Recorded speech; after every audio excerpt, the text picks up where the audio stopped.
All right, looks like we're live. Good afternoon, everybody.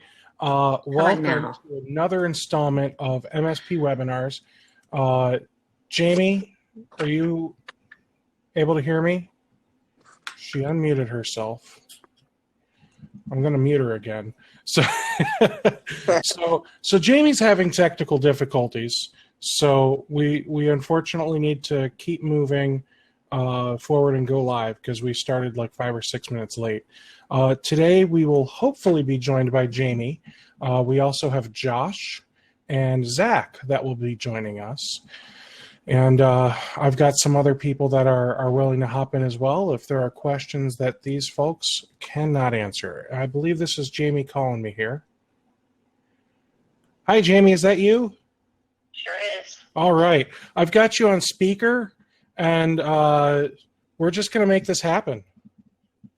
We're live on the webinar. We can see your video. Perfect. Yeah. You look great. So,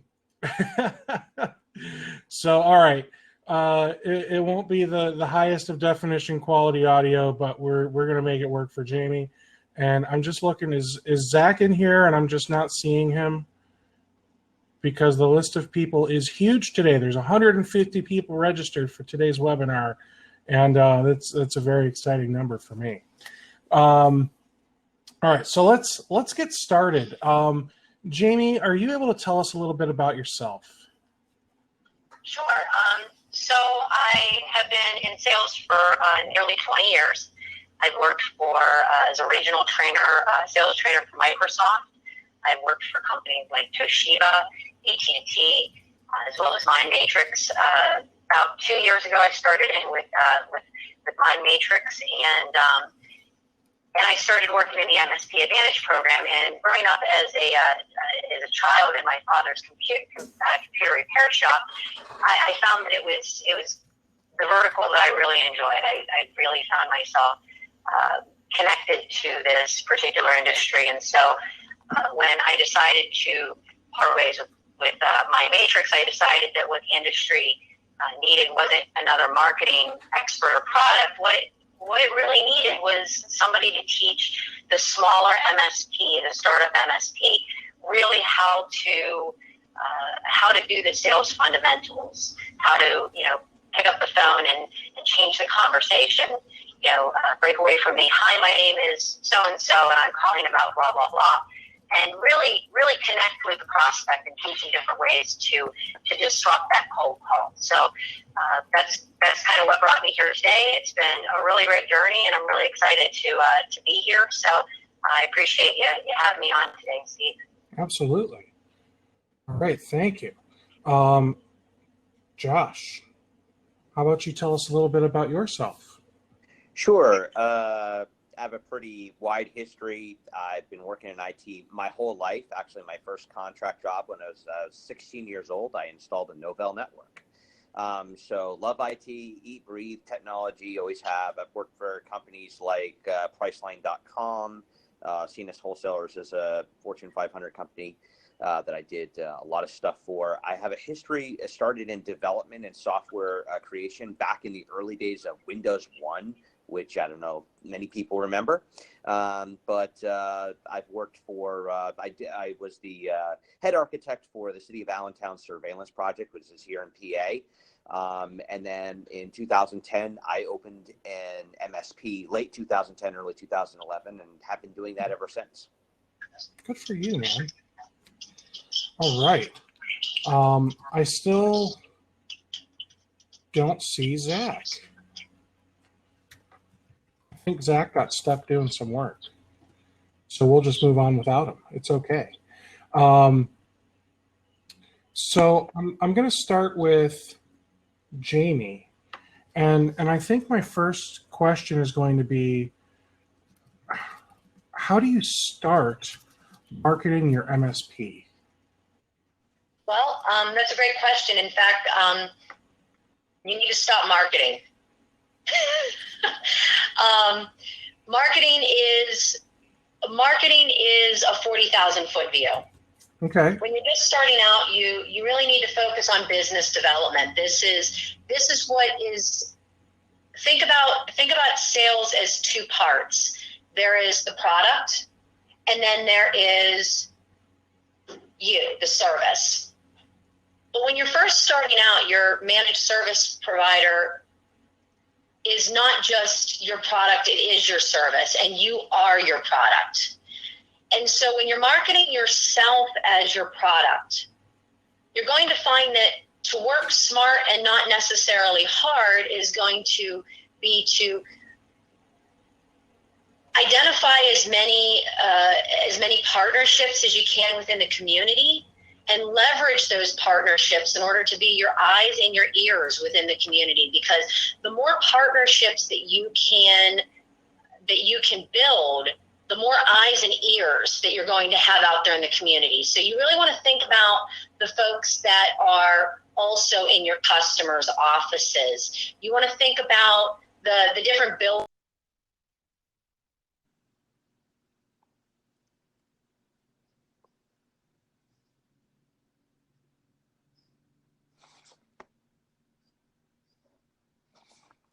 Having some technical difficulties. Can't hear Jamie.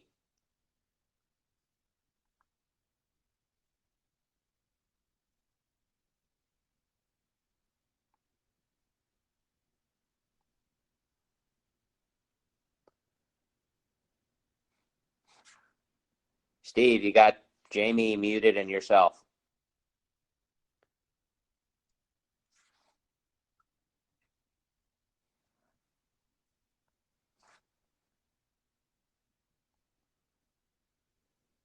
Well, I could speak for a while. I can't hear you, Steve.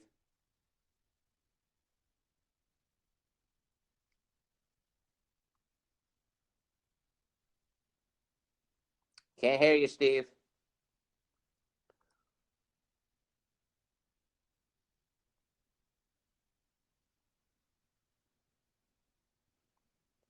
Some great technical difficulties.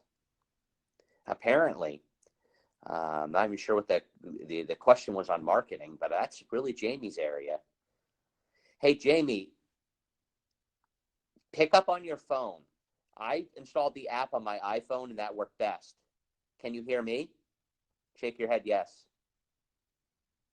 Oh, wow. Hey, Steve's back.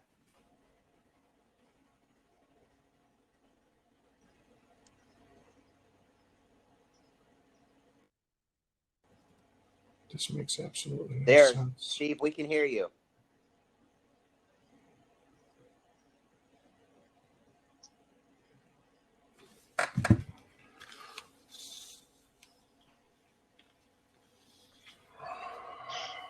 Okay, while we're waiting, why doesn't somebody ask a question in the chat and I'll do my best to answer?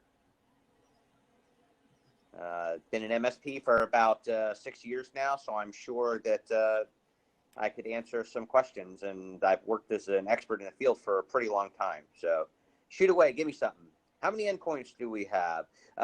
We're holding steady between about 500 and 600 right now. That's all? Yep. Okay, so you can hear me now. Yes, we can hear you. Okay. Apparently, so my computer just went wonky. That wasn't even the webinar tool. My computer, for whatever reason, decided to switch the sound device. So now I'm using my headphones. Sorry about that. Okay, let's continue with Josh since you guys are asking him questions. Sure, I'm catching them as we go. So RMM tool, we've been using Kaseya for a higher time now. And we use it in a hybrid mode because of my development background and because this topic is on process and procedures. We primarily use the core components of Kaseya, and I've rewritten a bunch of it to work more specifically for us. So there's a lot of ties between our RMM tool and our PSA tool, which is Autotask. And I've written a lot of those interfaces myself. So in a large way, I've written my own, if you've heard of a product called IT Glue, I've written my own IT Glue on steroids, which allows us to do a lot of things that put us ahead of the competition in our area. For instance, we write our own executive summaries, which are very unique. In addition, we have a lot of automation in how we catalog and maintain customers' environments from a documentation perspective, like network devices and endpoints and things like that, that are all combined. Which allow me to very quickly at any time not only assess somebody's environment, but tell you what it's worth in dollars and cents and where things are in a replacement value. A lot of things everybody wants, but it seems like no RMM tool out there can seem to get it right. We've just used Kaseya as our base point and kind of built all the back end stuff we needed that we didn't have. How many techs? 4 or 5 endpoints. Right now, our company is at 5 people, 4 engineers on a daily basis, but about 3 people handle the day-to-day. So we're split up pretty cleanly. You know, as you think about organizing your structure, we have someone who is our NOC person who takes care of the day-to-day automated end of our RMM tool. So for instance, things like patching and auditing of the devices and such. And then we have a help desk person who's responsible for the day-to-day intake of tickets, responding to them and dealing with them. And then we have an ops manager who kind of oversees both of those roles and kind of pulls it all together and deals with all the level 2 type tasks that come up. Can you still hear me? I'm hearing you, Josh. I'm muted, trying to help Okay. Jamie troubleshoot while you were doing your thing. Sorry to confuse Gotcha. people. So she should probably just download the phone on her iPhone real quick, download the app and run it from there.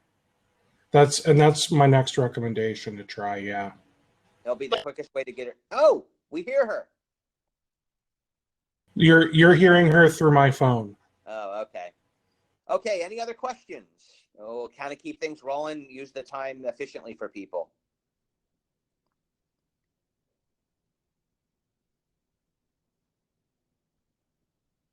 I don't see any there.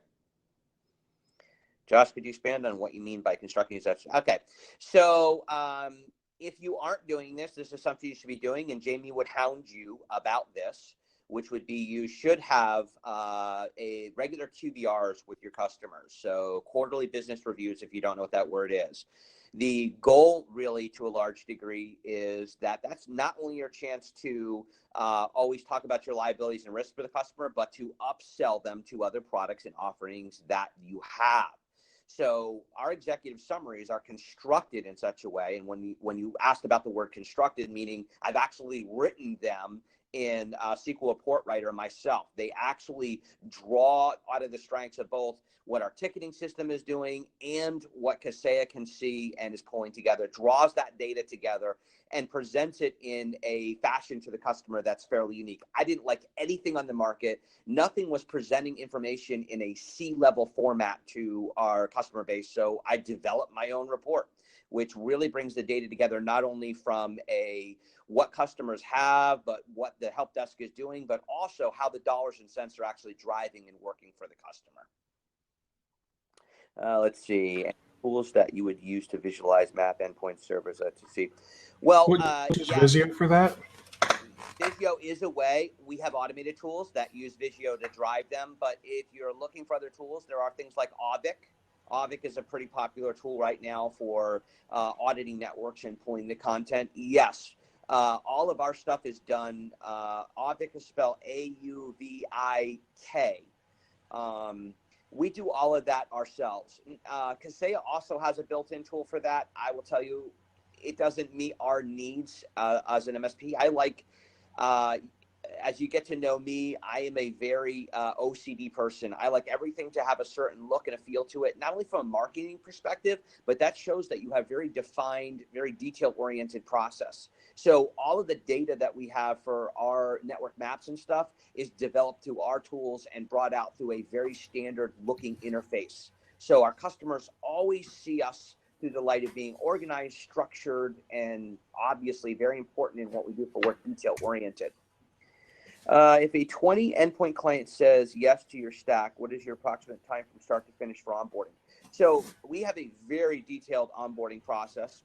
We use Autotask as our main PSA tool, and our entire project for onboarding a customer is approximately 140 tasks.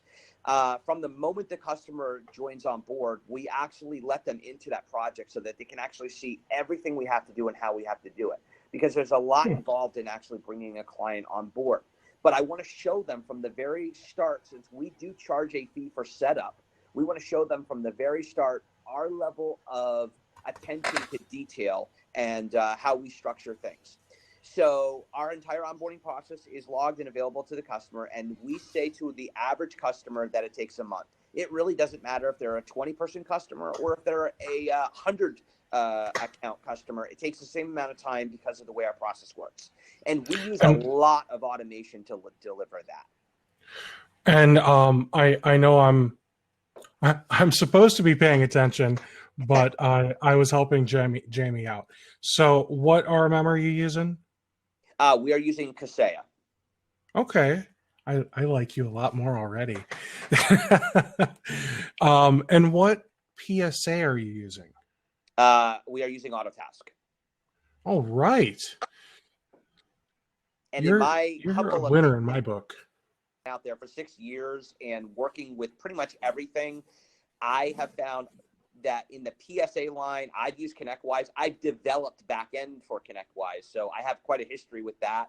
I've looked at Kaseya's, I forget the name of it now, BMS. Yeah, thank you, BMS. In project management stuff, it's just weak. It just doesn't compare to Autotask. Autotask, in my opinion, is one of the best PSA tools out there to date. And having a development background, it kind of gives me a different insight to the way GUI interface design looks and the way the rollouts of product development are. Autotask by far represents a really good structured approach to both troubleshooting and rolling their product out. I agree with the bowel movement syndrome. Now, are you using something like MSP Assist to get Kaseya and Autotask working together? Nope. I have built my own infrastructures, and because of my development background, again, all of the linkage between those products is custom and developed by us in-house. Oh, wow. Now, have you considered selling that or making it available to others? We have not, and part of that is that's what makes us proprietary right now, right? So in our competitive industry, obviously you need to have a USP, speaking to Jamie's area a little bit, but you need to have a unique selling proposition. What makes us unique from beginning to end, I really do not think you will find anybody in our area that sells like we do. From the first time you meet us until you're really involved with us, I have, as the owner of the company, put a ton of work into making our model and our offering unique, so that when we go to customers and say, yeah, we're another MSP, but they see how our data connects, how our information drives what they're doing. It is our uniqueness. It's what makes us unique. Awesome. Now, guys, can you start putting the questions into the Ask a Question section? It will make things easier and more organized. Okay, so let me look and see. How have you gotten Kaseya and Autotask to talk? Lack of third-party connectors. Well, the reason I chose Kaseya and why I like it so much, one of the reasons is we use an on-premise version of it. Why does that matter? As a developer, they use standard technologies like SQL. So SQL is a tool where I can go into the back end and actually control the database, make changes to it. Both products, by the way, if you didn't realize, have APIs or application programming interfaces. Autotask and Kaseya do, that allow me to actually interface with those products at a deep level and actually drive data in and out of both of those products. And then Nunya, I assume their last name is business, said that LabTech also uses SQL. Yep, LabTech does, and ConnectWise did have an on-premise. I don't know that they do anymore. They've pretty much, I think, gone completely cloud. Kaseya does still have on-premise, if that's what you're saying. Yeah, okay. Um, I haven't touched base with them in a while. yeah, N Central, ConnectWise Automate, and Kaseya VSA can all offer on-prem solutions to people still to this day. Awesome. So, and that's kind of So, the key. If you want to have control over your products, the key is you need to pick something that allows you the ability to control it when you need to. okay. Now, are you using Office 365 across all of your clients? Yes, no, we're not using it across all, but Office 365 is a primary offering in the Office suite for us. But obviously, it's dependent on some of the client preferences. If they don't want to use that, you really can't force them into your product line. Now, for the people that you've got on Office 365, are you using multi-factor authentication? Or are you enforcing? We don't enforce that as of today. We desire it highly, and it goes on the risk analysis for our customers, but it isn't enforced. Okay. And do you have any other measures in place to protect the system from data loss or anything like that? Well, it's specifically from the Office 365 standpoint or wider? Office 365. So my opinion personally on the data loss, which I'm assuming we're talking about now disaster recovery versus someone hacking or breaching their account, that is why you turn your client to Microsoft. That is in their liability responsibilities. So in being efficient, I don't want to double up liabilities. Basically, the client understands that I'm reselling another vendor's product, and I can't be accountable for mechanisms I can't control. And I set those expectations up very early with the client so that I don't put myself in a position of being responsible for things I can't control. But wouldn't it also be true to say that as their, let's call you the CIO of Mm-hmm. that client, even if it's just a VCIO, shouldn't it be your responsibility to make sure that all of their stuff is safe and secure? And I'm not saying to make it your liability. I'm saying, for example, what's that product that Datto has? Isn't it like Backupify or something like that? Okay. Where it backs up Office 365? Yep. And there are products like that. Here's the problem that I find, and this may be different across the U.S. As I've talked to different MSPs, there are a variety of different, like I just found out in talking to a couple buddies I have in Texas that they're charging anywhere from $25 to $30 an account for email. Where I live, that's never going to happen. My market bears a whole different dollar value. So in a lot of cases, although those solutions exist and a lot of that is available, and I do discuss those exposure points with the customer, trying to sell that here, you got to know your target market. My market doesn't bear it. They don't buy it. They're not willing to spend the money on those kinds of things. We do educate, but at the end of the day, a lot of them won't commit.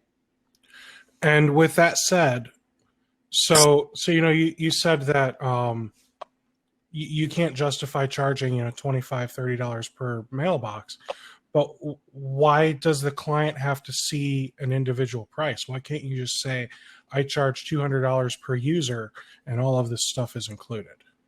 Oh, you can definitely do that, except for that's very uncompetitive in this market. The problem is you can only sell your product. You got to know your market, and you can only sell your product to what the market will bear. And I found that varies greatly. I'm about 2 hours from New York City, and what they can charge in New York City per user is extremely different than what I can charge. I live in an area where the market just won't bear it. They won't pay for it. My competitors are charging way less. And so even with all the education effort I make, I can only drive my prices up so high. Otherwise, people just don't buy. Gotcha. Okay. Well, thank you for that. Let me go to the next question here. With your homegrown IT glue, we'll call it, did you build it all the way from the ground up? I've looked. This person's looked into doing that for their business, and it seems like quite a project. It is quite a project. But I've been developing software and things since, actually for companies and corporations since 18. Since the age of 18, I was a Microsoft architect. I have a lot of experience in development. So it being an undertaking, so the first question is, did it start with something else? No. It started with an idea and a lot of time in front of Visio and drawing up some concepts. But the actual development and rolling it out is more about tricks and tips and having a development background and knowing how to attack something. So no, I mean, I've been here 6 years and I kind of have it rolled in and it is kind of working, but it is always a work in progress, of course. Wonderful. And let me go to the next question here. I can hear everybody, by the way. Oh, there she is. Yay. I can hear and I can see and I can be heard. This is exciting. The next question is from Errol. The question is both.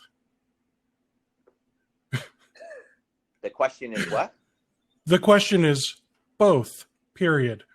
So I think I don't know.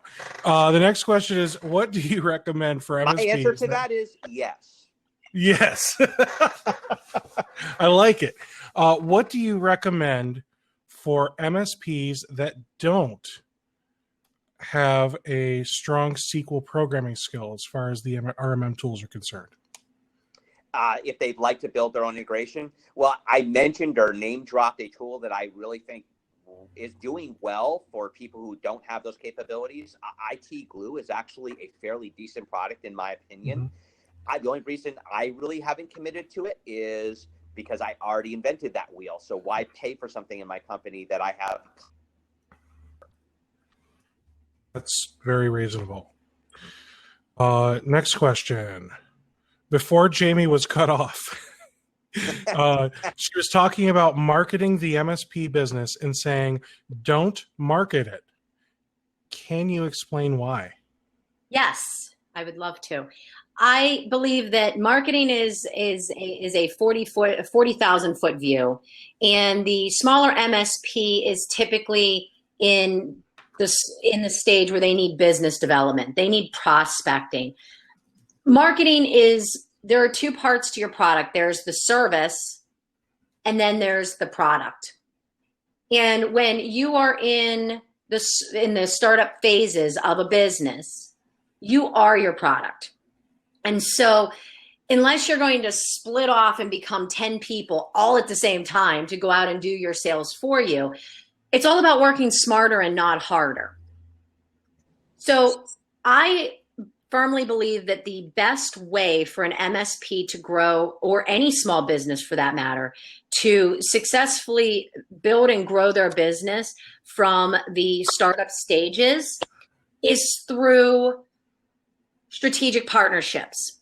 And what I mean by that is you want to think about the different companies that are in your clients' offices. So if you're targeting, veterinary hospitals and small medical practices, you want to think about the different vendors that are out there that they're writing checks to. So you want to think about, okay, so they're having their paper shredded, or, who's their banker? Who is their landlord? Who all are they writing checks to? Because those are your eyes and ears in your prospect's office. To build relationships with those folks, those are going to be your mini salespeople, if you will, like your copier reps. I love copier reps. That's one of my favorite strategic partnerships, because these guys actually know your tech. They're actually working within the network that you want to manage. And they understand data vulnerabilities. They understand if there's an IT person on site. They understand if that person is overloaded or is outnumbered with work versus capability and hours in the day. So you know what? That's absolutely correct, Dom. But the thing is that there are some companies out there that are corporate owned, that I'm a big fan of. Toshiba is one of my favorites. If you can get with Toshiba corporate, they don't have any interest in IT, but there are a lot of smaller companies out there that do want to dabble in that. So you're absolutely right.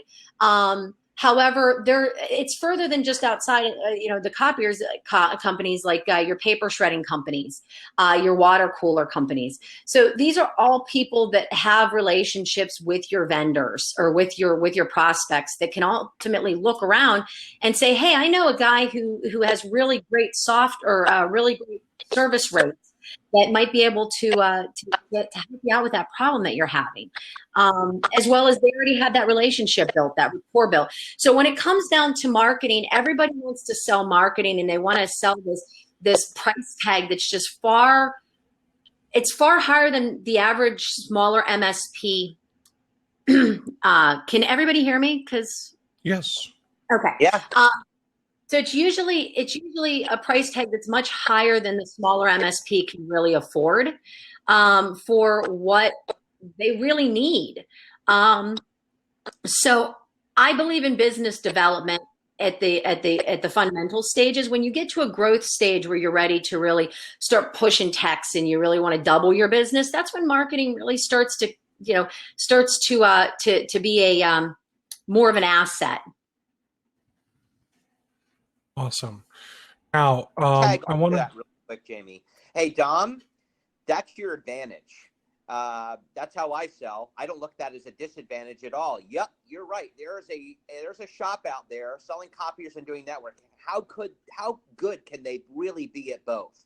We specialize in worrying about networks and security. I'm not a copier specialist. I don't claim to be, and I don't focus my attention or my techniques on that. So my unique selling proposition is my 100% dedication and focus in my company is to ensure that your networks are safe and running properly. And we'll hire a copier company to worry about the copiers. So you want to use that as leverage, not as a negative.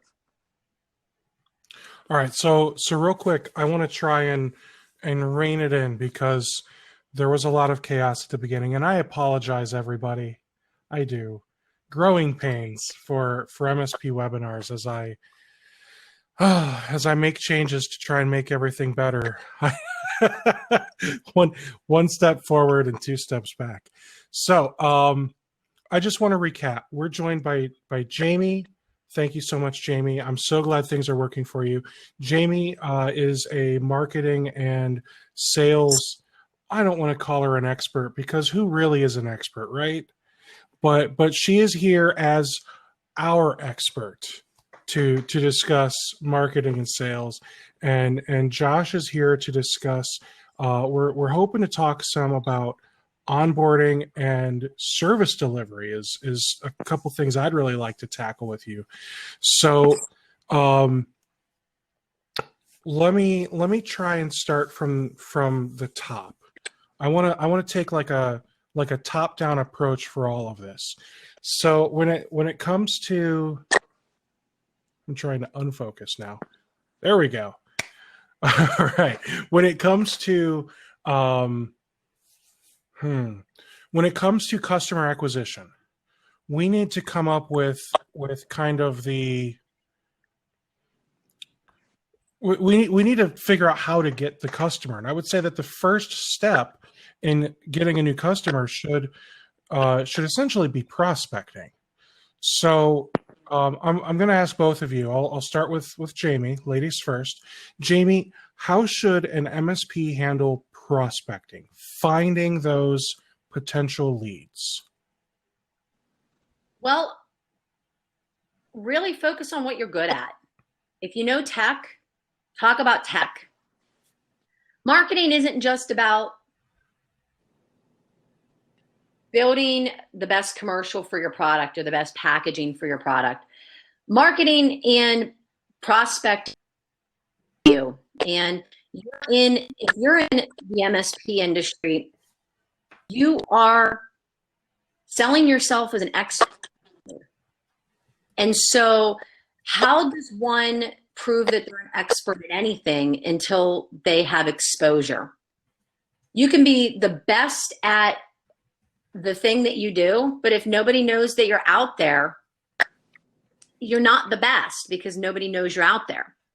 So it's important to start looking at ways to talk about yourself, to start talking about, talking about what it is that you do, the value that you offer your clients and your customers. And what's out there, what they need to think about, because the it's no longer the sales funnel. It's what's called the buyer's journey. And it's 3 stages. The first stage is the awareness stage. And that's where the customer realizes that they have a problem. The second part is the consideration phase. And that's where they say, okay, I have a problem. Now, how do I solve that problem? And then the decision phase is the final phase. And that is when they say, okay, I have this problem. Here's how I'm going to fix it. And here's who I'm going to have fix it for me. So when you get a flat tire, you say, oh, I got a flat. Well, okay, so what do I got to do? I got to get a new tire. Well, who am I going to buy it from? And that's your decision. And the same thing goes with the managed services world. But the problem is by the time the customer picks up the phone and calls you, they've already kind of made a decision. They know that they have a problem. They know how they want to fix it. Now they're just trying to figure out who they want to fix it. But here's the trick with managed services. It's your job, especially as the smaller MSP, to get the customer who doesn't realize they have a problem to realize that there's a problem. And that's through building trust and awareness around the industry, its landscapes, its problems, its vulnerabilities, and its ever-changing, and the ever-changing world of IT, and making them go, oh man, I could be in deep doo-doo if I don't get this fixed. And you're the person that brought it to their attention and said, hey, are you familiar that this is happening? Are you familiar that that is happening? And they go, man, no, I didn't.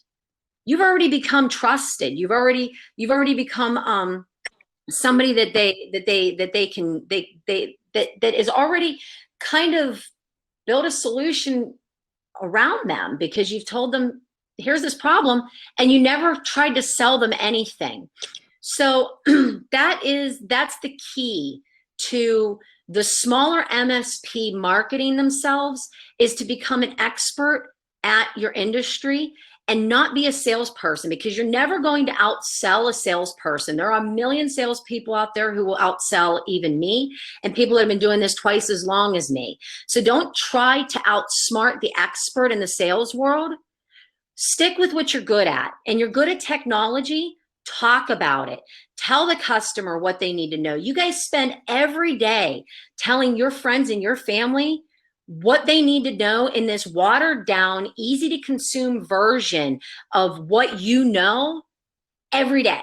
You have to actually work to tell people this stuff in the long way. You know, you have to do it technically. It's like work for you now. It comes naturally to you now to dumb it down and make it easier for the average person to understand. Leverage that practice. You've had a lot of time doing it, and you can really make that work for you. And that's what you need to stick with, what you're good at.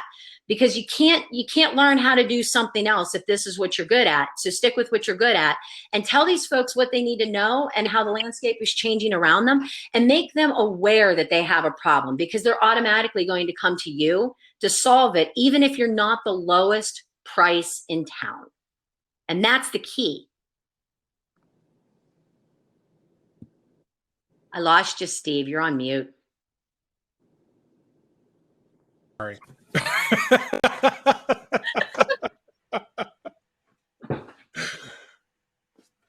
This day's gonna get better. This day's gonna get better. There was a quote I wanted to share by Rand Fishkin. It's he was the CEO and founder of SEO Moz. He said back in 2015, the best way to sell something, don't actually sell anything. Earn the awareness, the respect, and trust of those who might buy. And that's what I believe. So now, concerning the prospecting process, cold calling. There's a reason they call it cold. Yeah. Is cold calling with sending out emails talking about what you offer a good process to use? Is that still a thing? no, It's a terrible thing to do. Now, I'm sure I'm going to name drop right now. I'm sure Carrie over at Managed Sales Pros would beg to differ, but I think there's something to be said, and there's many ways to skin a cat, right? Yes. So it's okay that people have more than one way to accomplish the same thing. Now, so you don't recommend cold calling at all then?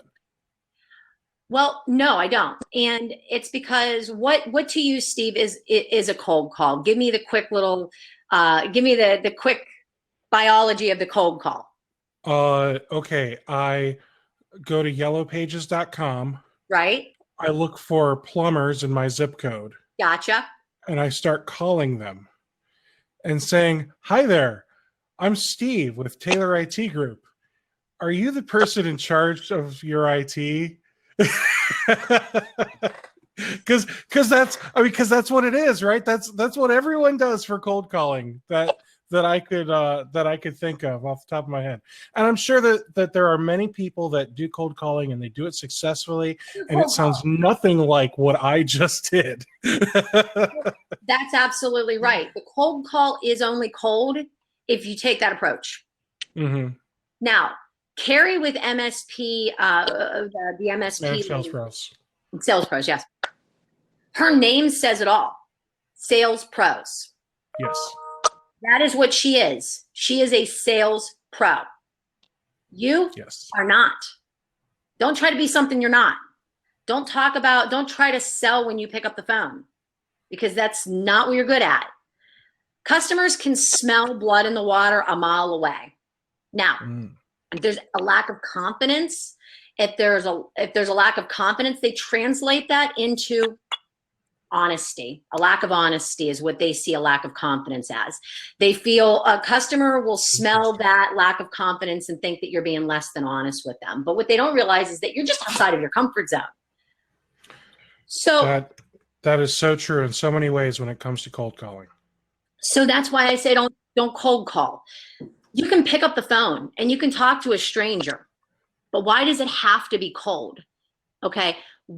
First thing I'm going to say to you is the same thing I've told sales trainees for decades. What do we have in front of us right now? Computer, right? Mm-hmm. Pretty easy to see who handles the technology if you do your homework. It takes 2 minutes of research to ask for the person that you want to speak to. And if that customer isn't worth 2 minutes of your time, is it really, are you really ready for the customer? Go on LinkedIn, figure out who the office manager is before you pick up the phone. It takes a minute and it will pay for itself in spades. Yes, it's not about quantity, it's about quality. And customers can sense that a mile away. Now, when you pick up the phone, you don't ask for the person who's in charge of technology. You say, "Hey, I'm Jamie with the Taylor IT Group. Is Sue around?"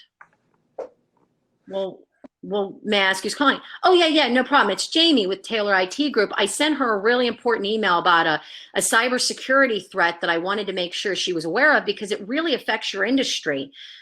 And then you start talking high level technology with that person, and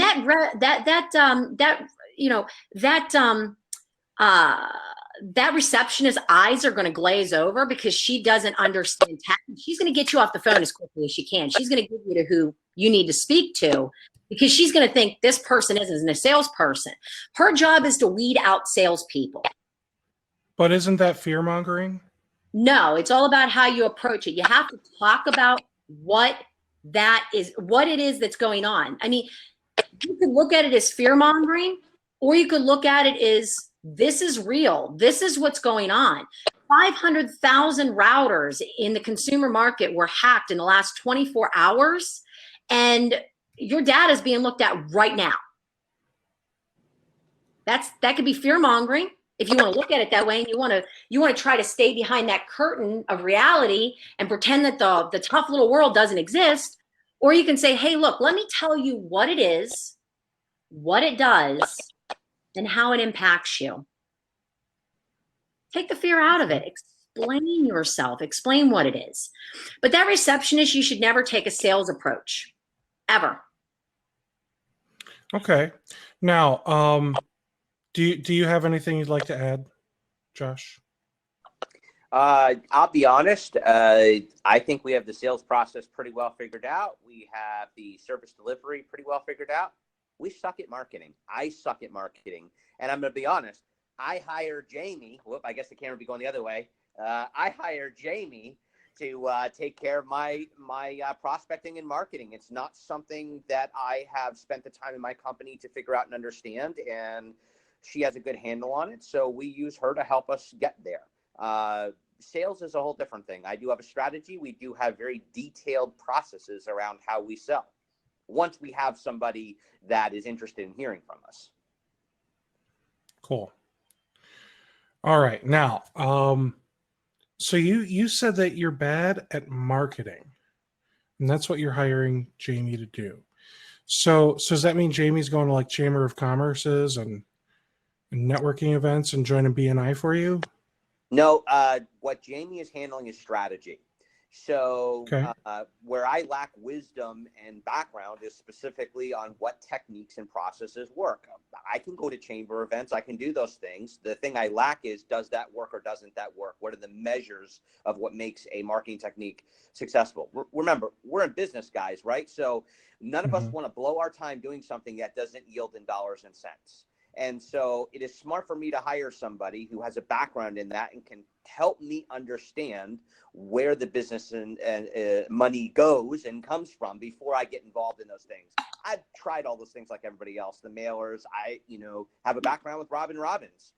To a large degree, though, a lot of the measures of my success were limited. And I think some of it has to do with my marketplace and some of those scenarios. And I really needed someone who could give me focused, individualized attention on what is the best techniques to work around some of the problems that I'm having in my area. And Jamie helps a lot with that.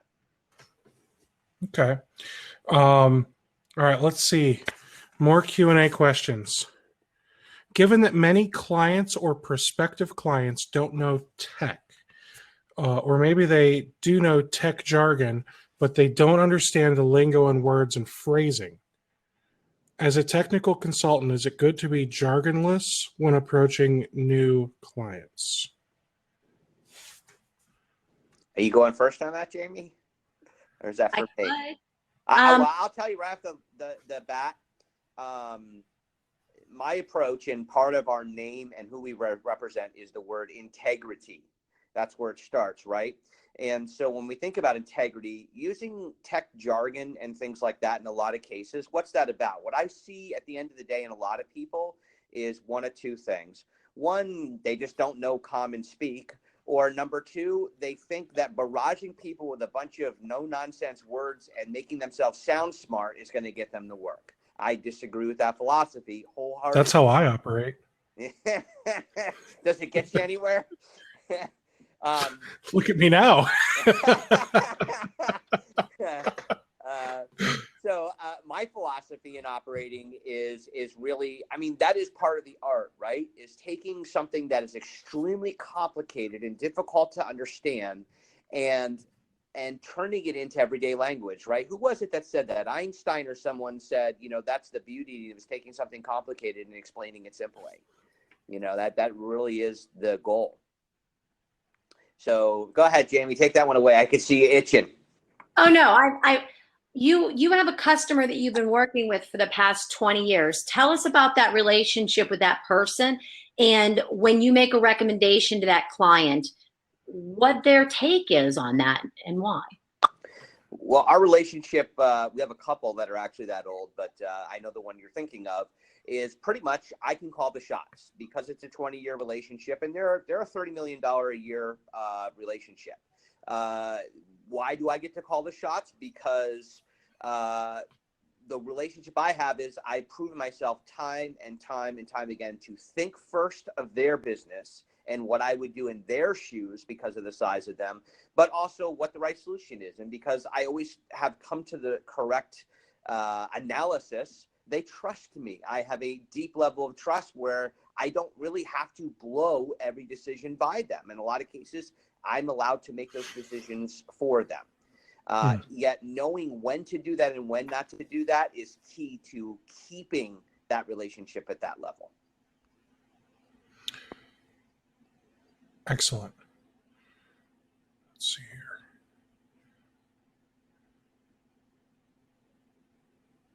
As far as Jamie's ideas for finding members in the community to be your eyes and ears, what are your thoughts on utilizing local chambers for the eyes and ears? Local chambers are hit and miss depending on where you are. In certain neighborhoods, they are very well-known organizations where everybody knows each other very well. In other cities, it's different because everybody goes to a chamber meeting expecting anybody who walks up to them is going to try to sell them something. It's a cesspool, and I hate to say that, of insurance agents and life insurance. Thank you. Oh, thank you. And financial planners, and it's like you see them coming this way, and you want to go that way as quickly as possible because. I want to say that is my exact definition of a chamber of commerce. It is a room where you can go to once a month for lunch to have a bunch of financial advisors, insurance guys, and other salespeople pitch stuff to you and not care what you're there trying to pitch to them. And I don't feel like the Chamber of Commerce is a very good place for you to go and try and build those relationships. Not for our industry. If you're a Geico insurance rep or State Farm or what, I don't care, whatever. It's a great place for you because everybody's typically pretty okay with getting a quote so they can get some cheaper insurance. Sure. But that's also because, and I can say this because my company office was inside an insurance agency for 4 years. People don't understand insurance, so they just want the cheapest insurance out there.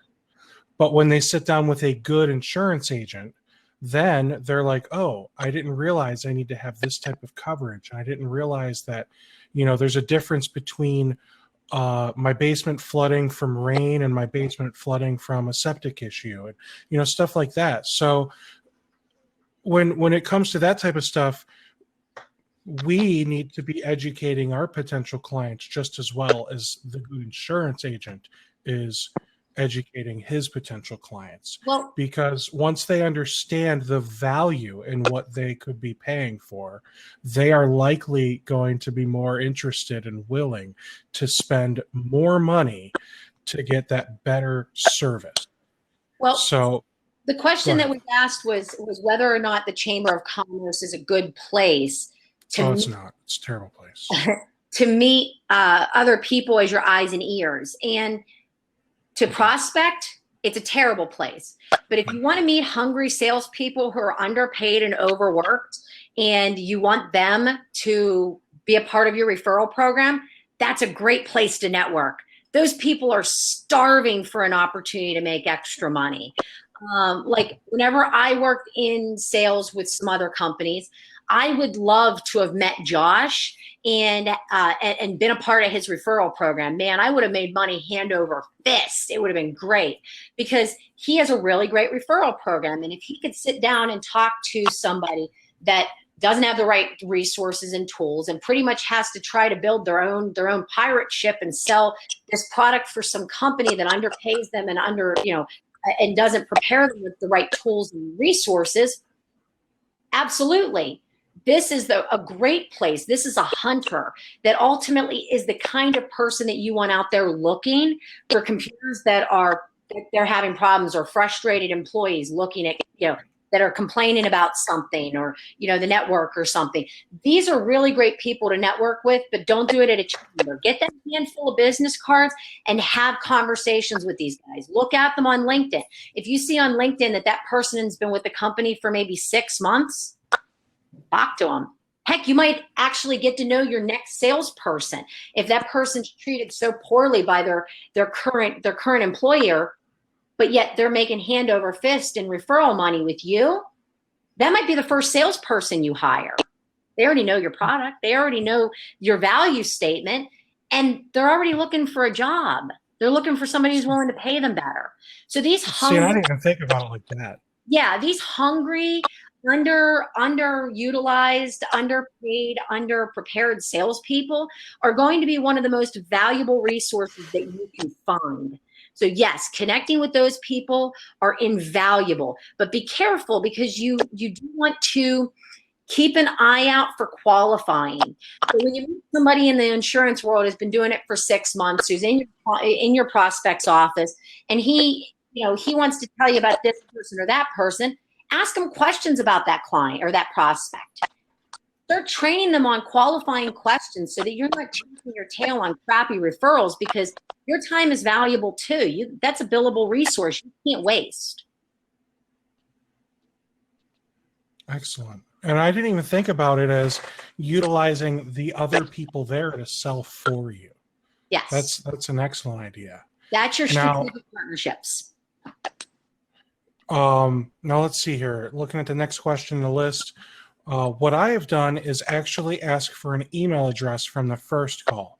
Then I send the email. After that, I follow up to find out if they got the email and if they're interested in what is being offered.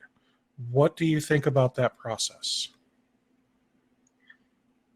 I think the best answer is, how's it working? Change the email. If it's not working for you, change the email. Don't talk about you and your product. Talk about things that they need to know about, things that are going to raise awareness that they have a problem.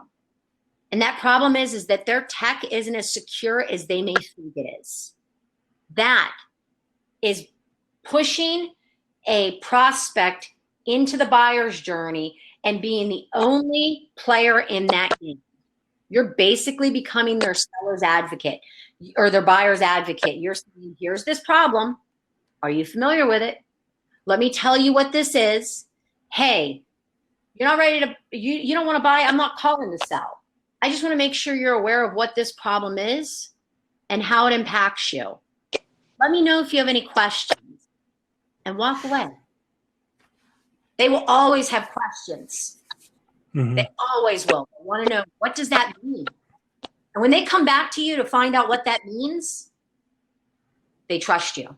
That is a demonstration of trust. That anytime that there's a problem out there that you want to make them aware of, they can pick up the phone. You can pick up the phone and ask for them directly, and they're going to be happy to hear from you because you're not calling to sell them anything. Okay. Now, I'm going to switch gears a little bit. I want to bounce over to service. So let's assume, you've gone through the whole marketing and sales process. So you get a customer, Josh, a new customer, they sign your agreement, and now what? Well, for us, it really isn't a now what. It's just the continuation of our process. If you don't have a map for your business, if you don't have a step 1, 2, 3 that you follow, then to be successful is going to be limited. Why? Because, all the way back to the invention of the assembly line by Henry Ford, I hear that's arguable, what he knew was a process that's repeatable is more profitable than one that you can't. So the goal in delivering good service is creating solid, repeatable process. And that starts with sales. So for us, when we win a customer, it's not like, oh gosh, we have a customer. They're just continuing down our path of exactly where we go. The next step after signing the contract is we build an onboarding project. Then the onboarding project drops into the successful roles that need to follow through. Each of them are given tasks and tickets to follow through, and each of them deliver. So really the key to a lot of what makes service delivery successful, in my opinion, is well-designed process, taking the time to really and know what your steps are and down. Hang on one sec here.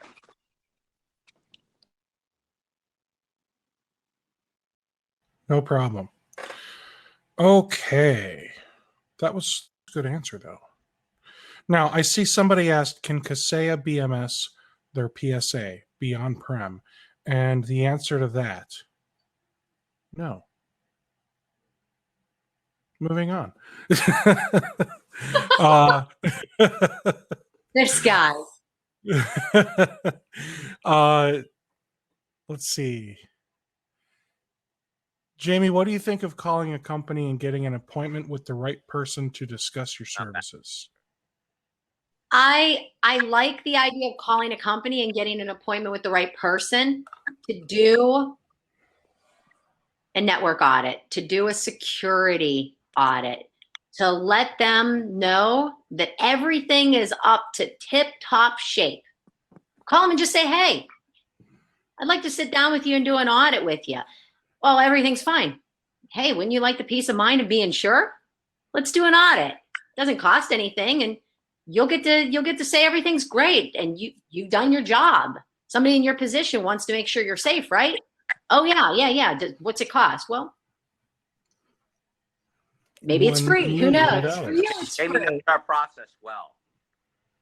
Oh, I just in general, period. I think that you should always tell the customer that everything that they're doing is right to get that appointment. Hey, you know what, Mr. Customer, you are not doing anything wrong. You're absolutely right. But don't you just want to make sure that you have your T's crossed and your I's dotted?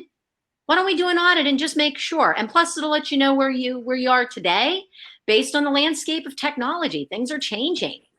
That's what I think you should do. Don't talk about your services until you've earned the right to. And you can only earn the right to by telling them that they've done it right at least 2 or 3 times. Nobody wants you to call them up and say, hey, nice to meet you. We're doing it wrong. So Errol put something interesting. So Errol said he likes to ask them what their Office 365 secure score is, and they'll give you a blank stare. Errol, like a month ago, I gave you a blank stare. I didn't realize Office 365 added that new score feature. You have them log in to securestore.microsoft.com. Their score is going to be low, probably in the teens, 20s, or maybe 30s. They should, in his eyes, be in the 200s. What gets you in the 200s? Making sure everybody has 2FA and all this other security stuff. Obviously, it's a secure score, so it's all security based. But if they have admin rights, then their score is probably pretty low because you should have a user with admin rights, and everybody knows that. Yeah.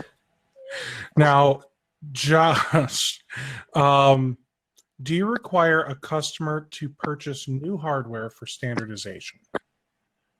Depends. So as Jamie talked about the audit, that is a requirement during our sales process. Again, we have a process even for sales down to the key.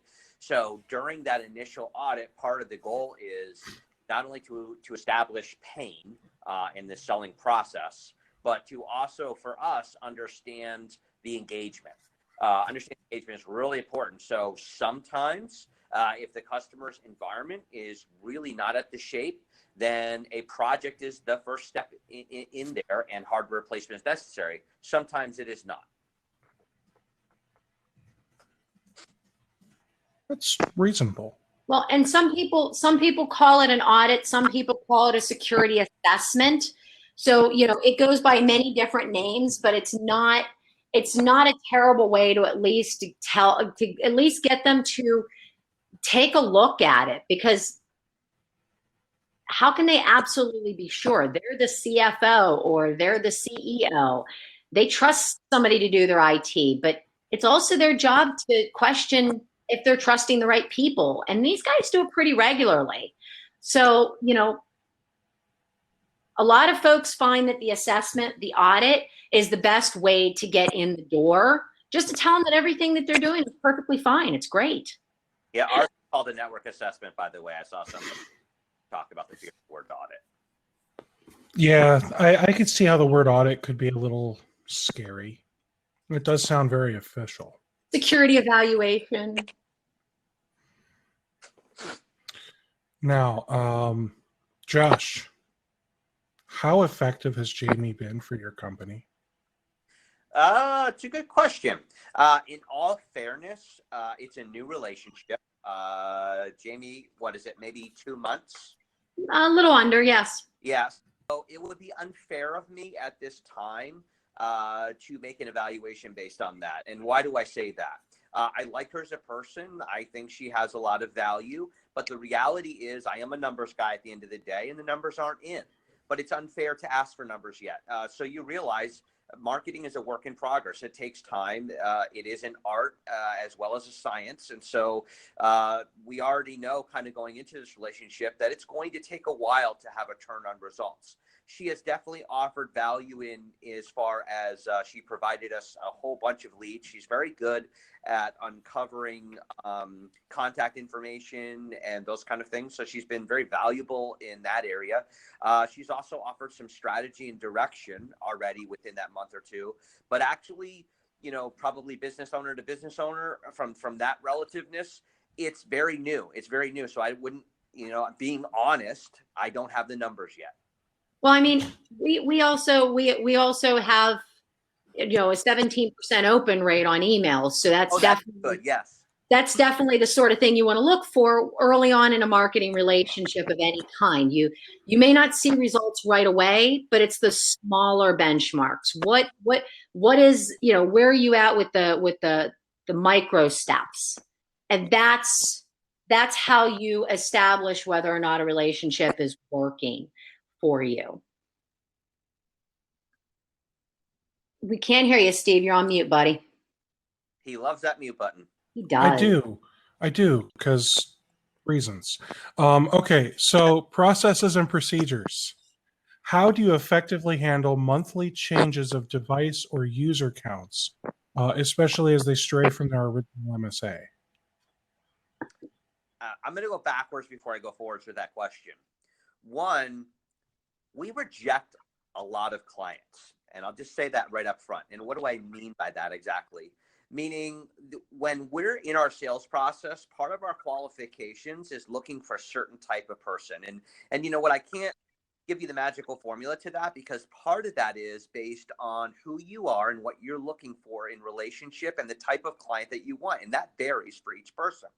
I will tell you in our process, in answering that question, is we don't have a lot of that.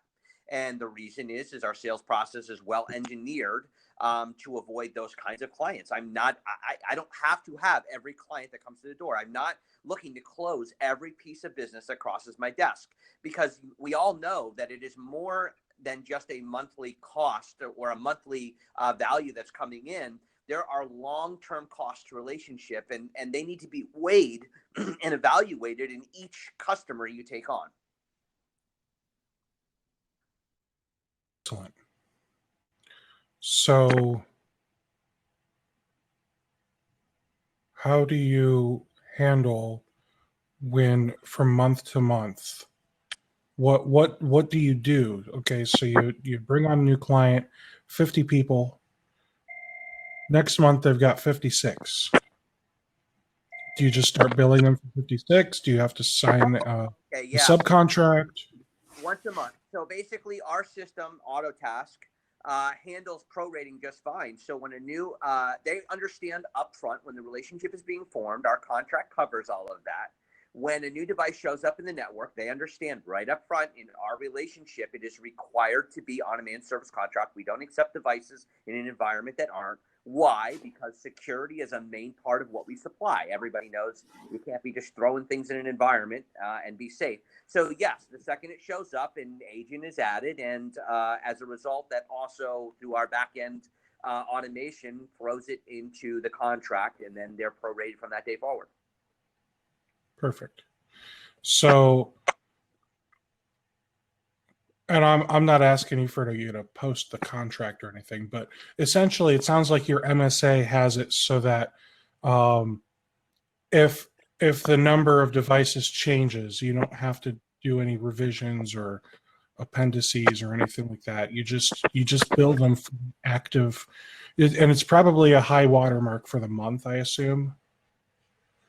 So whatever, like if they go up to 56 on the 10th and they go down to 53 on the 20th, they're getting billed for 56, I assume. I'll be honest with you, Steve. We don't actually have that scenario. I don't really have clients that are going. I have clients who are going up, absolutely, as their businesses grow, but I do not have that kind of variances in my month-to-month with customers. I wouldn't accept that. Basically, that wouldn't make a good customer for me. Someone who brings on 10 computers one month and then removes them the next month, that would be extremely difficult to manage effectively. Josh, I'm sorry. Do you do mobile device management? Yes. But they have to be company-owned assets. So you won't do employee-owned or whatever, individual-owned MDM? Nope. I can speak pretty highly to that being a security risk. We stick them into a guest VLAN only, and we do not adhere to the BYOD mentality. I do see a lot of problems with that and have plenty of war stories of how that doesn't work as well as the small business world would like it to.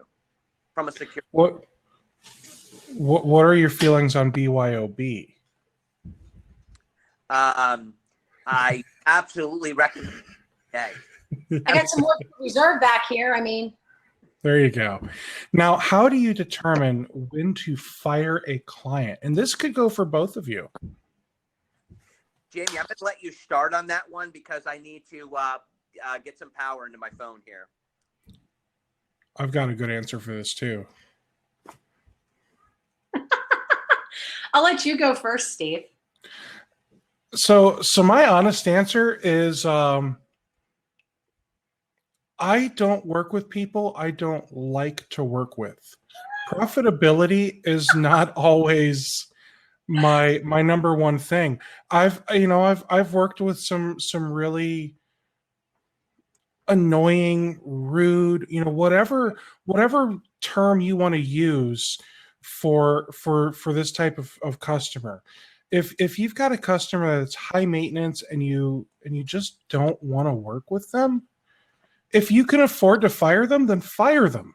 Well, that's my way of thinking anyway. How can you afford not? The way that I look at that particular topic is that if you cannot deliver the level of experience that they deserve, in the sense that whenever you have a relationship with somebody, if you feel like what they want from you, you can't meet, you can't commit to that. And so it's time for you to part ways. You cannot sit here and try to kid yourself and say that this high maintenance, pain in the neck customer is ever going to change. And you're not going to run your techs in circles to get that person happy. And so that relationship is going to start off on a bad foot. And I guarantee you it's going to end in a bad foot. It's going to end on some nasty review somewhere, on some board somewhere with a big black mark. And you tried to do everything that you could, but that vindictive little you-know-what decided that they didn't like their life that day and wanted to post a nasty thing about your business. And that's not fair to you, because you may have bent over backwards 6 different ways from Sunday to please that client. At the end of the day, it's a pretty simple conversation. Steve, I think you're a great guy. I think your company's headed for great things, but I just don't feel like I can properly serve you to the level of service that you need. And I apologize. However, I think that you might be served with a different MSP. Would you like that I make you some recommendations? And recommend some big company somewhere that that has 30 techs that are all doing 12 different things, and they're just a number to them. And let them do it. So Jamie, are you breaking up with me? If I can't make you happy, Steve, you should break up with me. There you go. And you made a really, really good point. You said if you can't provide them that level of service, and I think a lot of the time when you've got a pain in the neck client, it's like I can't provide them the level of service they think they expect, yes, or I don't want to provide them the level of service. It doesn't matter. It really doesn't. And at that point, their reality. And their reality is You suck as a provider to them. And that's But what they're no, going to put, even though you don't suck in reality and your key performance indicators say that you're on point, your T's are crossed, your I's are dotted, you've given them the best service that they've ever seen. Their reality, their perspective is that you're underserving them, and that is their reality. And that's what they're going to go to review boards with. And that's what you need to protect yourself from. But let's go the opposite direction. And I actually know of a real life situation where this is true. You have a client that loves working with you, but you just can't stand them as a human being. For whatever reason, they annoy you. Politics out of this, Steve. Hey, this isn't politics. This is simply they annoy you. They'll you know something. and the you know so I have a colleague that they had a client that I think a lot of this was their own fault, because they didn't set those expectations of don't send me text messages and phone calls at 9 or 10 o'clock at night to talk about our work, you know, that type of stuff. So, you know, shame on what? Josh texting me at 10 o'clock last night. I'm like, that's off limits. It was for him, in his eyes, it was off limits, and he was annoyed that he's getting texts at 10 o'clock at night, and they're expecting responses at 10 o'clock at night. Let me answer this on because this involves service delivery at the end of the day. It starts there in that example. We can always go backwards and learn from our mistakes, right? Only fools continue to repeat their mistakes and doing it again, right? So first thing we need to look at is how do I prevent up front from this scenario happening again? That's the first question you need to answer yourself. And secondly, after you really looked at that and you made sure your upfront processes are well set to avoid clients like that in the future, dealing with clients like that comes from good contracts, right? My contract is almost 40 pages long. And I do go through that with all of my clients. Why? It details those kinds of things that allow me to address scenarios like you can't call me at 10 o'clock at night. You know, we have a process for that, right? And it's listed in the contract that you call the help desk line, not me personally, if there's an issue. And really, that's about boundaries in life and learning healthily how to deal with people and being able to say no and saying, this is inappropriate and I need to take control of this, right? You're a consultant. You need to be confident and you need to be a good communicator. When those incidents happen, you need to stand firmly on what you know is the truth and the best way to address it. So when you determine to either fire a client or part ways or whatever, or decide that the prospect that you've been courting, it's not going to be a good relationship, how do you break up with them? What's that speech sound like? And in a way that they're not offended, I assume. It depends on if they need to be offended or not, right? As long as you've done the way you say it. I have an example of a client like that. We'll start with that one. I had a client that we brought on board. Oh, this was a while ago. They've been gone for quite a while now. But for no reason at all, because they had unreasonable expectations and were buying the cheapest service we had, but thought that we were offering at the highest level, they would get upset and they would call our help desk yelling and screaming. And I literally got on the phone with that person after an incident and I said, this is not going to work. This is not going to work. And we are really not interested in this relationship as a result of your behavior. I'm treating them like a child now because that's how they're behaving. I don't think this is going to work. So actually what I did for that client to keep the emotion down, I guess is the word I'm looking for. They were new. They'd only been there a month. I gave him his money back, said, go away. You know, didn't say it that way, but I basically said it's not going to work. And to show you genuinely that, hopefully you find what you're looking for, we'll exchange your money. We'll give you your money back guarantee. And they went on their way. Now, in a more difficult scenario, Steve, you're talking about something more difficult in there. It really varies. becoming a master of language and having a silver tongue are an important part of our jobs as owners, and knowing what to say in the moment and how to analyze it with somebody. It's not easy. And I can't give you a one size answer fits all. It depends on the client. And because communication is a two-way street, right? We all learn this if we've been married. You need to learn how the other person perceives what it is you're going to say and what it is. And you need to learn the language you're using and how they're going to interpret what it is that you're saying, right? Okay. Hey, I remembered to unmute before I started speaking this time. You guys should be proud of me. Why are you using a BlackBerry, Jamie? That's my question. I like keyboards. I have an iPhone Jamie, as well. You're rocking the retro. We were dogging on phones. I figured, the work phone, I went with one of these, but my personal is an iPhone. But I figured, you were going to make fun of it. So I figured, why not announce that little tidbit? All right. Beyond a gut feeling, how do you support the decision to fire a client? Is it when you look at profitability, or is it when you look at technician happiness? Or what would your reasons be to part ways? I think you hit on the head the very first one, which is profitability, right? If you don't know the numbers of your business, then why are you a business owner?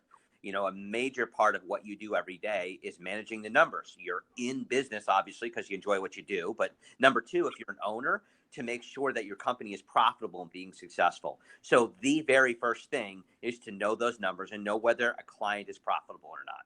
Other than that, yes, in my company, I have standards by which I like to be treated, right? Any human being should be treated.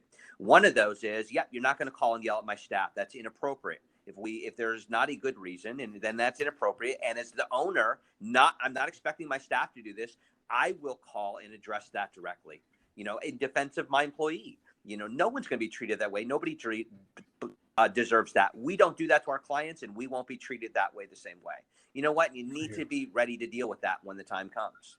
That's a tough one. It really is.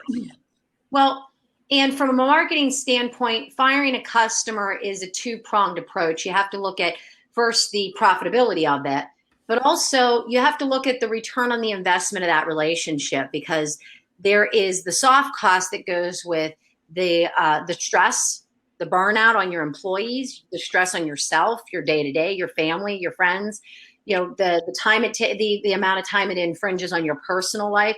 So as well as the after relationship, the post breakup, the going on the IHateGuy.com and posting nasty reviews about how, ABCIT treated me poorly. You also have to look at the whole picture. Profitability isn't just the dollars and cents from your 9 to 5. It's how does it impact your kid, the time with your kids, your wife, your family. Does it call you on Christmas Eve? Those things are those moments you can't ever take back. The moments that are stolen from you that you get to spend with your family. Nobody says, I wish I spent more time at work. They look back at their life and they say, man, I wish I would have spent more time with my kids. And so there is a certain amount of personal take care of you that you have to make sure that you're doing when it comes to these relationships. And it all starts with first taking in an acid.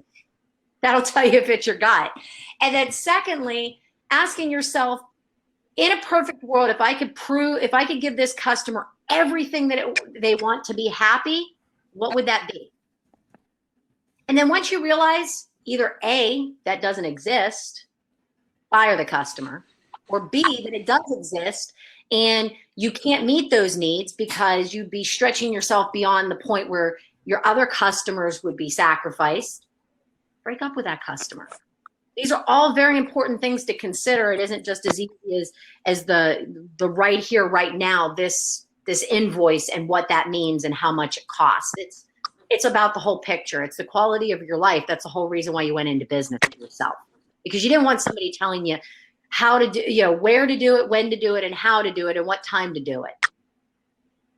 If that customer's infringing on your liberty and your ability to make that, your authority to do that for yourself, then maybe it's time to part ways.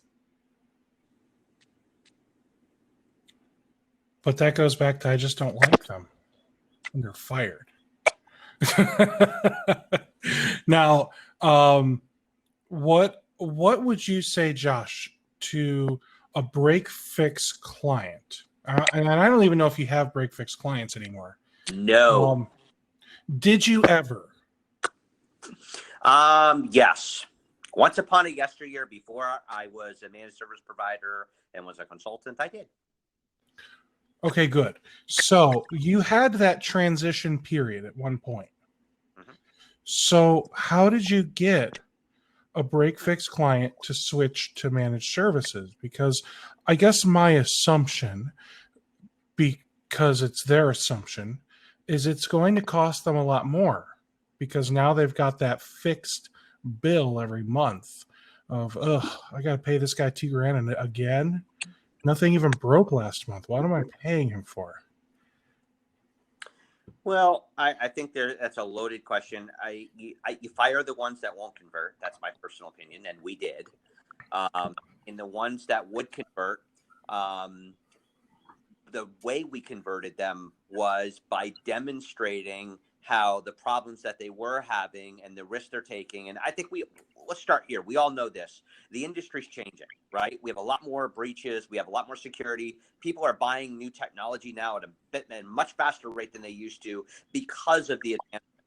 As a result, if we look at the paradigm shift that we're experiencing today, it kind of even leads towards the idea of what managed services is.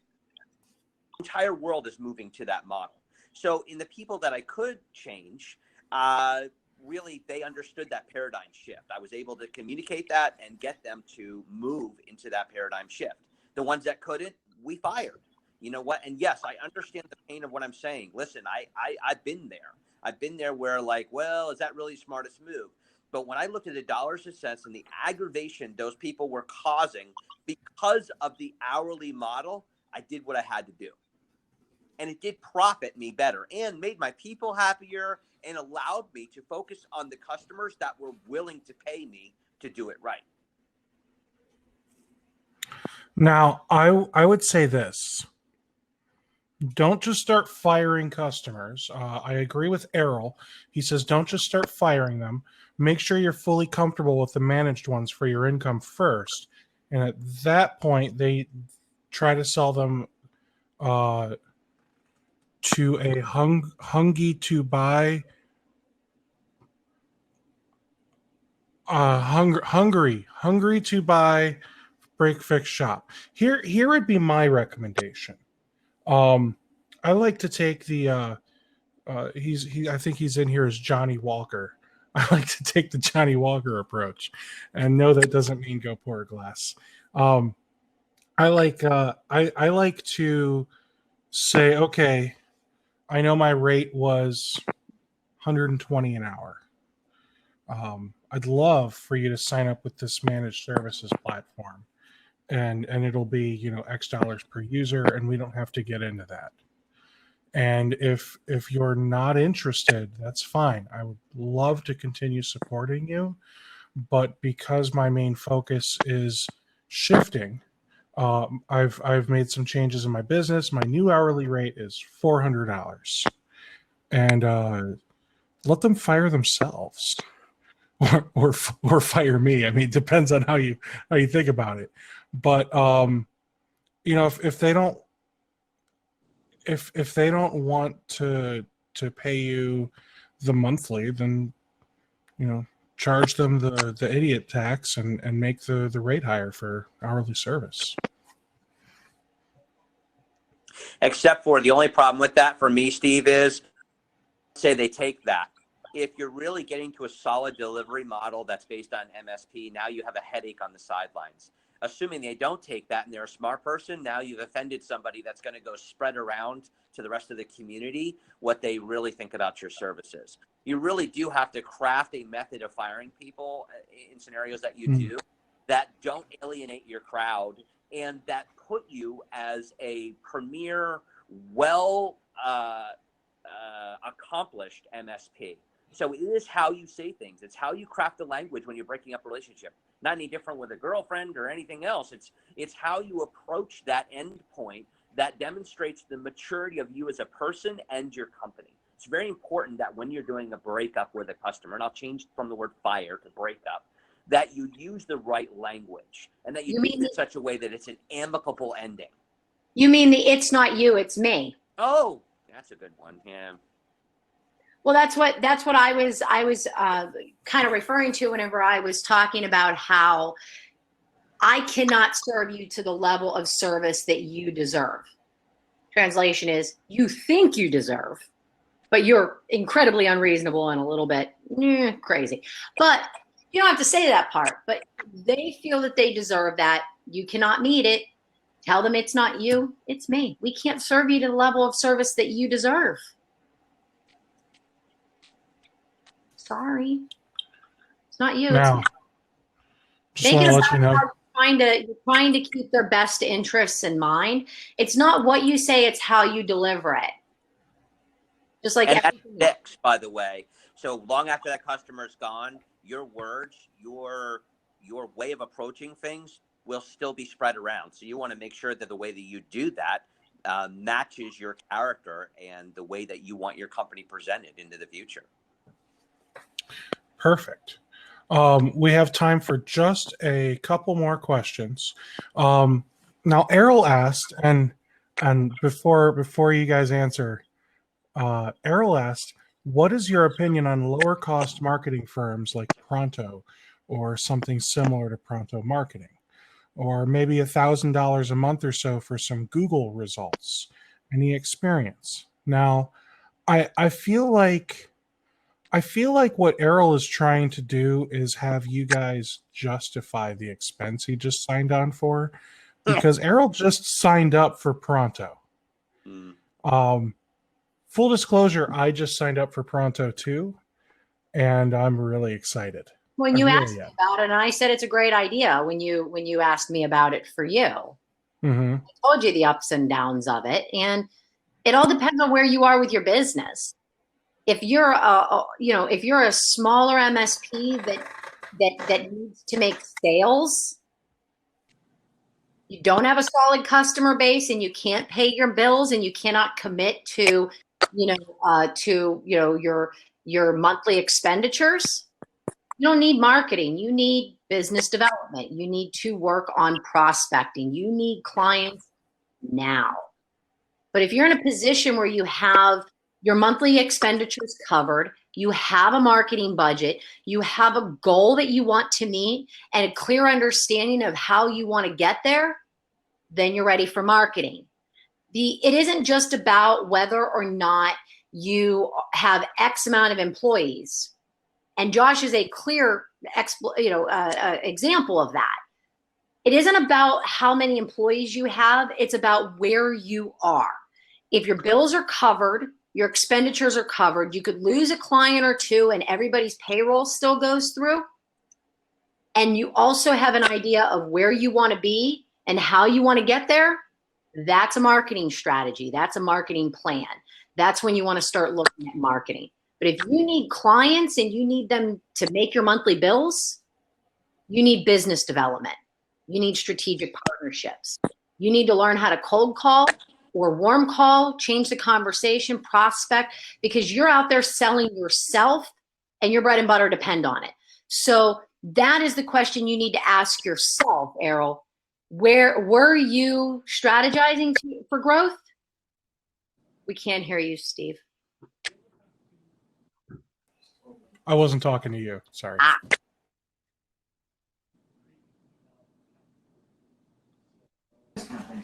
Okay.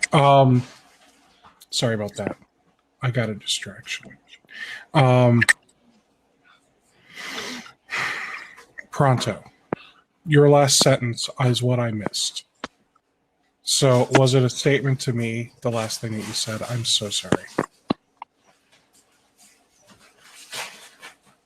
He was asking if the marketing plan with Pronto is good.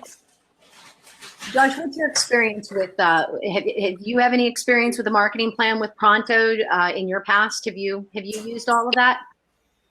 No, Pronto, but I don't use their marketing. I use Jane. Well, I mean, are you, I'm going to look and see exactly which plan. Are you talking about the blog posts and the social media posts, Errol, or are you talking about something else?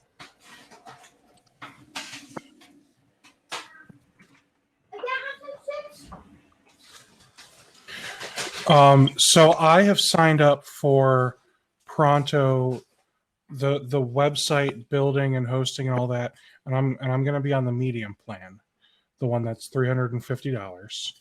And I've looked at all of the other services that they have available, and I can say that for an MSP, I would likely ramp up into several of them.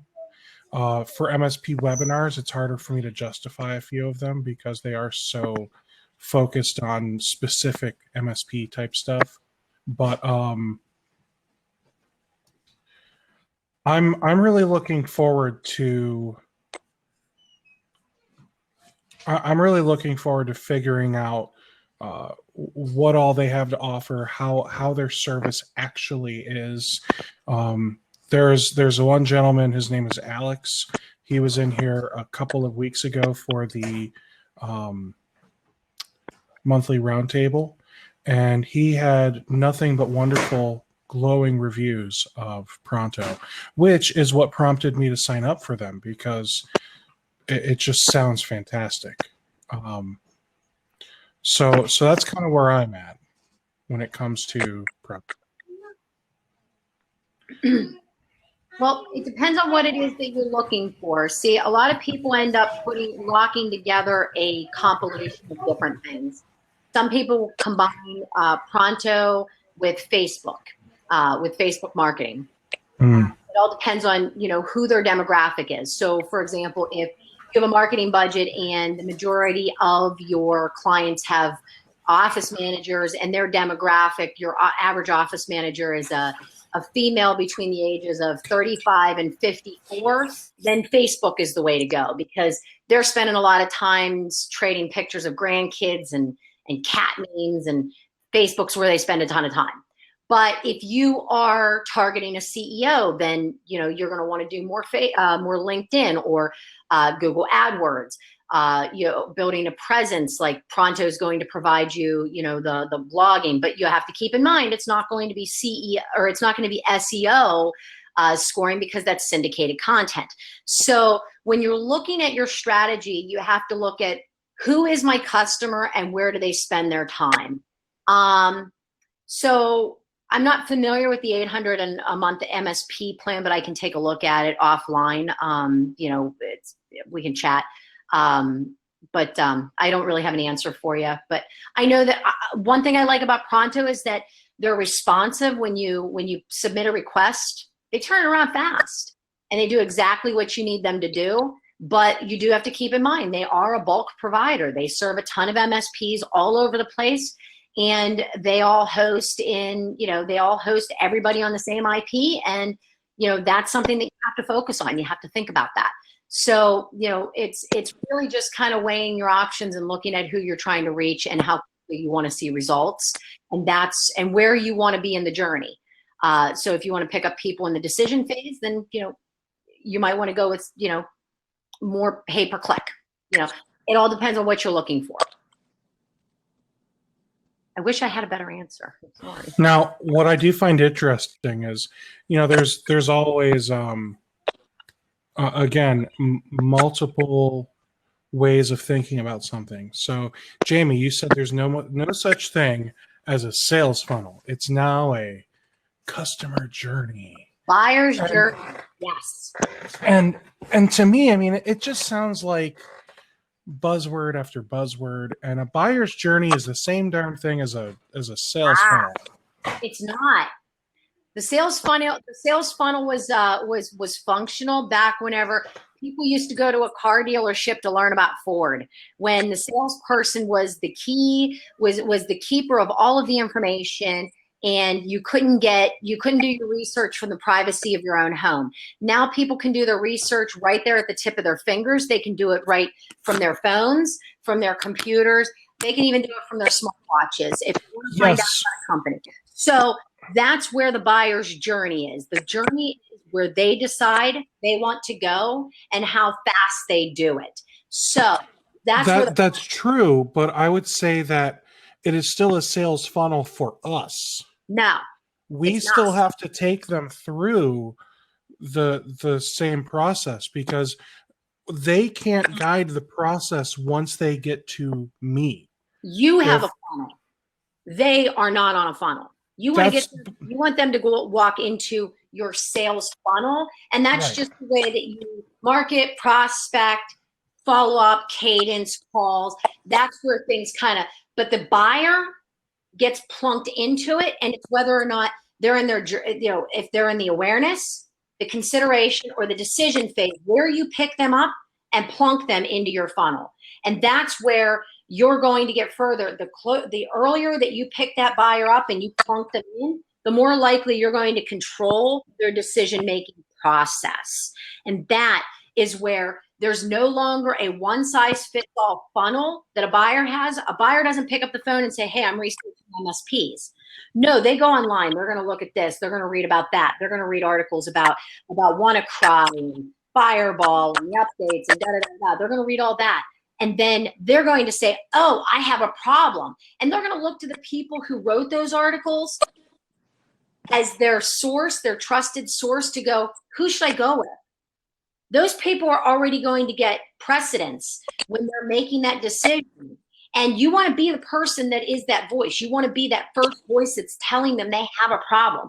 And the only way that the smaller MSP can really control that is through active outreach.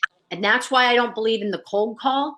I believe in the informed contact. You're reaching out to that customer to give them valuable information they may not know that they need, but you know it inside, outside, and it's a topic that you're comfortable talking about. And it puts them on your terms, on your turf, and builds trust from there. So that's where the buyer's journey and the funnel kind of meet. The funnel sits here. The buyer's journey is here. It's where they get plunked in, is where you're in a competitive situation, or you're the only people that they're considering, or they're deciding whether or not they're going to fire their IT guy, their in-house IT guy, based on information you provide. It's all about where you pick that person up. Does that make sense? It does. Someone asked if there's a way to rewatch this webinar. Yes, you can go to mspwebinars.com. I will have this webinar listed on the past webinars page. You can also go to MSP Webinars on YouTube, where you can see all of the webinars. Okay, it is, holy cow, it is 2:48, guys. It is time for us to wrap up. So with that said, if anyone wants to continue this conversation, there is a members-only Slack team that you can access by joining mspwebinars.com, and you get access to the Slack team. It's right there in the members area. So we have daily peer sessions. It is a video audio chat where you are welcome to come in at any time, 24 hours a day, 7 days a week. If someone else is in there on the video chat, then please feel free to join us. So there's a button down on the bottom. Feel free to click that so you can join MSP Webinars today. I will be in there in 5 minutes in the peer session, and we'll just be talking about this and whatever else comes up. Josh, Jamie, thank you so much. You two were able to provide so much as far as content and value to today's webinar, and I really appreciate both of you being here today. You both are welcome back anytime. Do you have any final words, wishes, anything for the people watching? Yes. Free time. Good luck to you all, and happy selling to everybody. And in the future, if you ever have trouble hearing webinars, check and disable autoplay extensions from your Chrome browser. Disable autoplay. Oh, wow. I So wouldn't the have thought of extension that. that gets the YouTube videos to not play or the little ads to autoplay on your web pages. I had that turned on. Apparently that lets the web work, but not the audio. How weird is that? Lovely. So, Jamie, real quick, can you let people know if they'd like to work with you for the marketing piece? How can they reach you? Sure. I'm actually launching my website. It's www.j as in Jamie, D as in Delta, like Dona, B as in Bravo, bizdev.com. I'll put it here in the chat. But I'm going to be launching that. And Steve, I sent you a QR code if they want to sign up for a free consult. I don't just, I talk about business development. That's what I do best. I also do marketing as well, but it's important to understand the difference because they are not the same. It all depends on where you are in your growth as to whether or not what's best for you. But BizDev, business development, is going to help you be more effective at selling yourself, whereas marketing is going to be more effective in letting marketing help sell you. So again, that's www.jdbizdev.com. And do you need me to send out the QR code or you got that covered, Steve? I will send that out once I find it. You said, okay. If you want to just send it to me as a message, I will make sure that everyone gets access to that. So that way, hopefully people can reach out to you. Thanks so much, Jamie. Thank you. All right, everybody. I do hope you all have a great day. Again, feel free to join MSP webinars. Join me in Slack. Have a great day. Next week, Wednesday, we have a special webinar with Slinger. And Slinger has a really neat integration for things like Autotask, ConnectWise, WordPress, Slack. It's like Zapier, but for MSPs, if you want my opinion. So it'll let you take Autotask and integrate it with Slack. It would help you migrate some settings and information and things from ConnectWise to Autotask, or more likely Autotask to ConnectWise. So check out that webinar. You can go to mspwebinars.com and you'll be able to get signed up for that. Thursday next week is MSP CFO. Holy cow, it's already the end of the month. MSP CFO is an integration specifically for ConnectWise. So if you want to determine if your clients' agreements, technicians are being as profitable as you expect them to be, then you might want to check out MSP CFO as an integration for your ConnectWise. That's what I've got coming up in the next week or so. Thanks so much, everybody. I do hope you all have a wonderful day and a wonderful week, and I'll see you all soon.